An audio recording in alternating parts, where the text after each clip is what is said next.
নমস্কার, story officially চ্যানেলে আপনাদের প্রত্যেককে স্বাগত। আমি আজকে কৃষ্ণদাসের একটা কাহিনী বলছি। কৃষ্ণদাস তার গুরুদেবের মুখ থেকে শুনেছিল যে যদি কেউ কোনো নিয়ম, যে কোনো একটা নিয়ম নিত্য 12 বছর যদি কোনো বাধা বিঘ্ন সমস্ত কিছু অতিক্রম করে সেই নিয়ম পালন করতে পারে, তাহলে ভগবান তার কাছে আসে এবং যেই ভগবানই হোক না কেন তাকে তাকে যা বলা যায় সে সেখানেই প্রকট হয় এবং তার কাছে আসে। তিনি এই কথা শুনে তিনি মনে মনে ভাবে যে আমি একটা নিয়ম নিজে পালন করব এবং সেটা 12 বছর আমি সেই নিয়মকে পালন করে যাব। কোনো বাধা বিঘ্ন যতই আসুক আমি এই নিয়ম পালন করব। তাই কৃষ্ণদাস মনে মনে ভাবে যে আমি ভগবানকে নিত্য মালা পরাবো।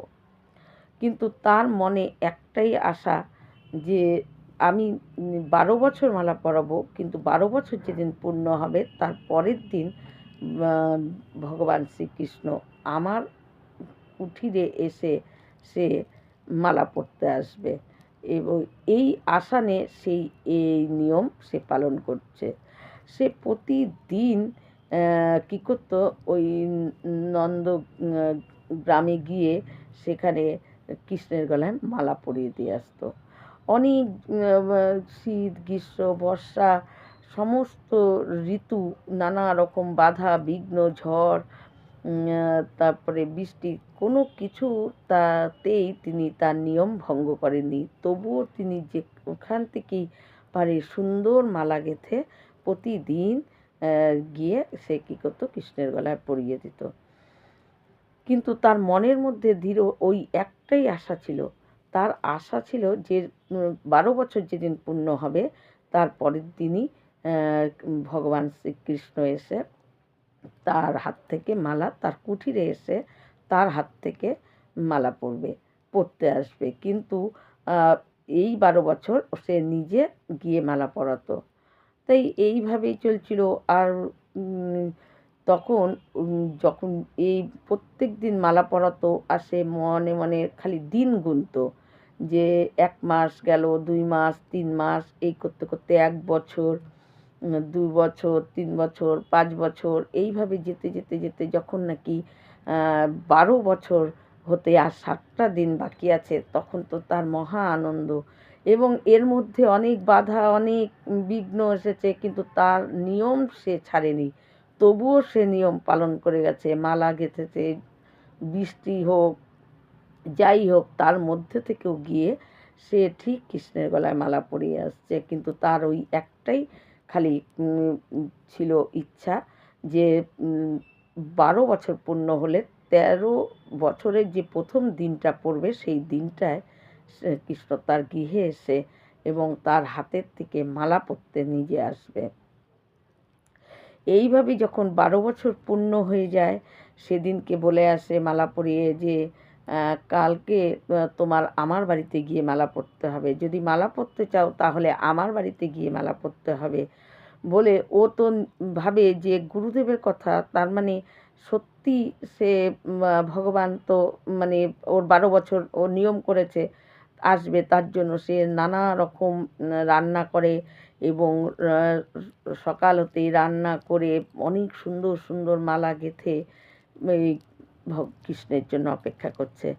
কৃষ্ণের জন্য অপেক্ষা করছে সকাল থেকে দুপুর, দুপুর থেকে বিকাল, বিকাল থেকে রাত, রাতের পর যখন ভাবে যে হয়তো আসতে একটু দেরি হচ্ছে, আসবে আসবে করতে করতে সে সারা রাত অপেক্ষা করে থাকে, কিন্তু আসে না।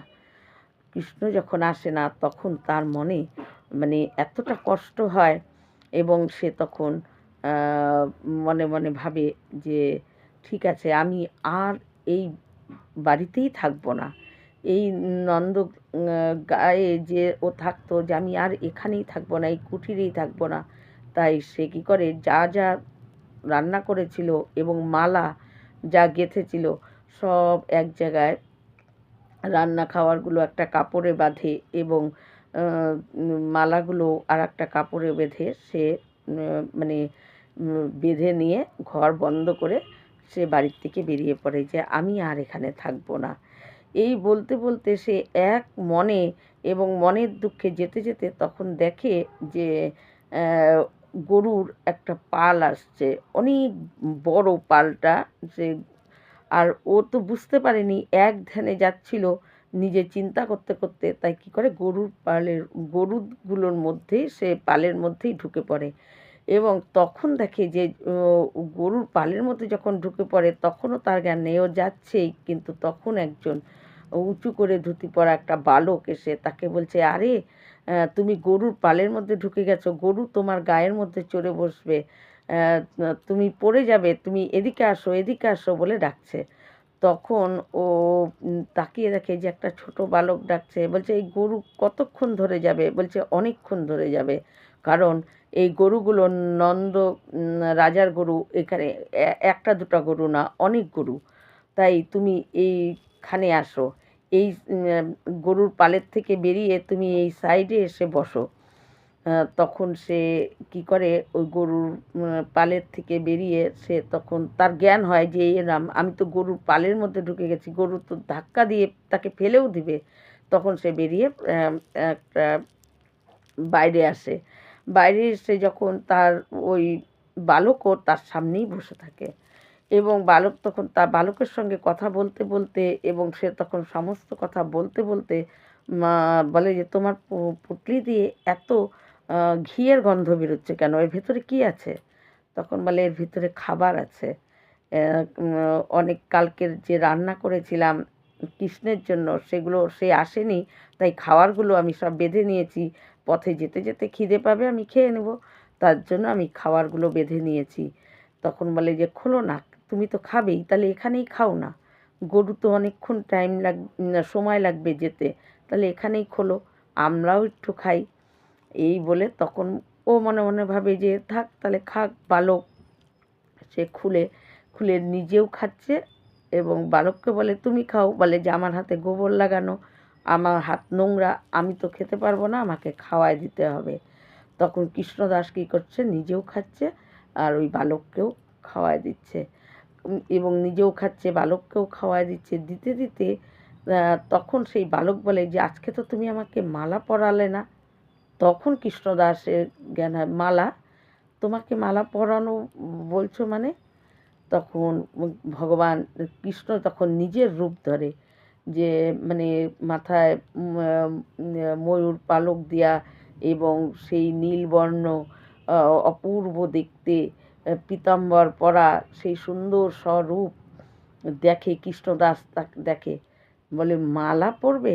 তোমাকে তো আমি মালা পরাবই না, আমি বর্ষানায় যাচ্ছি শুনেই তুমি ছুটে চলে এসেছো, তাহলে যদি আমি এতদিন এই মালা আমার কাছে আছে কিন্তু তোমাকে আমি পরাবো না। বলছে না, তুমি আমাকে পরাও, তোমার মালা পরতে পরতে তুমি যখন আমাকে মালা পরাও তখন মনে হয় যেন তুমি আমাকে আমার বুকের মধ্যে জড়িয়ে ধরে আছো। আজকে তুমি কেন মালা পরাবে না? মালা পরাবে না, আমি তোমাকে মালা পরাবো না, আমি বর্ষানায় যাচ্ছি শুনেই তুমি স্বয়ং এসে আমাকে দেখা দিলে, যদি আমি বর্ষানায় থাকি তাহলে তোমাকে আমি নিত্য দেখতে পারবো, তাই আমি তোমাকে আর মালা পরাবো না, আমি রাধারানীকেই এই মালা অর্পণ করব, তোমাকে দেব না। এই বলে কৃষ্ণদাস কি করে, দৌড়ে চলে যাচ্ছে।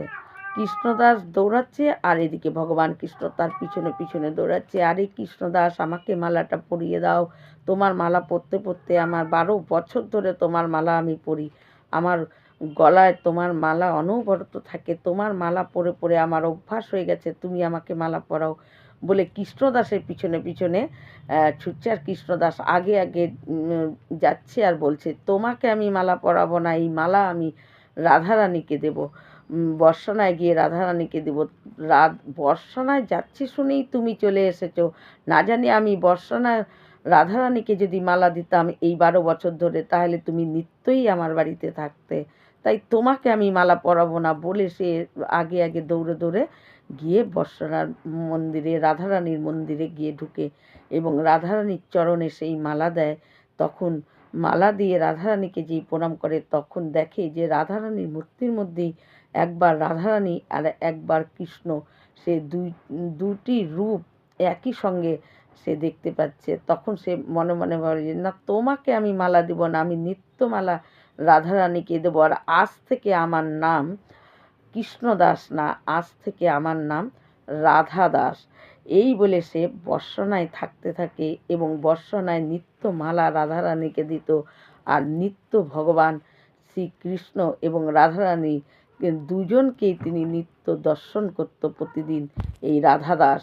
পরে তার নাম রাধা দাস হয় এবং সে নন্দগ্রাম ছেড়ে সে বর্ষণায় থাকতে শুরু করে এবং বর্ষণায় সে নিত্য রাধারানীর চরণে তিনি মালা দিত এবং কৃষ্ণকে আর মালা পরাতো না।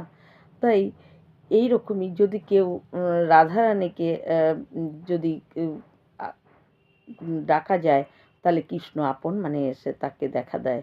তাই রাধা রাধা বললে কৃষ্ণ স্বয়ং চলে আসে। তাই কৃষ্ণকে বললে কিন্তু কৃষ্ণ আসতে অনেক মানে ছল চাতুরি, কৃষ্ণের মধ্যে অনেক রকম কিছু থাকে যে ভক্তের সঙ্গে সে লীলা করতে থাকে। কিন্তু তার আকুলতা, তার কৃষ্ণের প্রতি কতটা ব্যাকুল সেগুলো ভগবান দেখতে থাকে।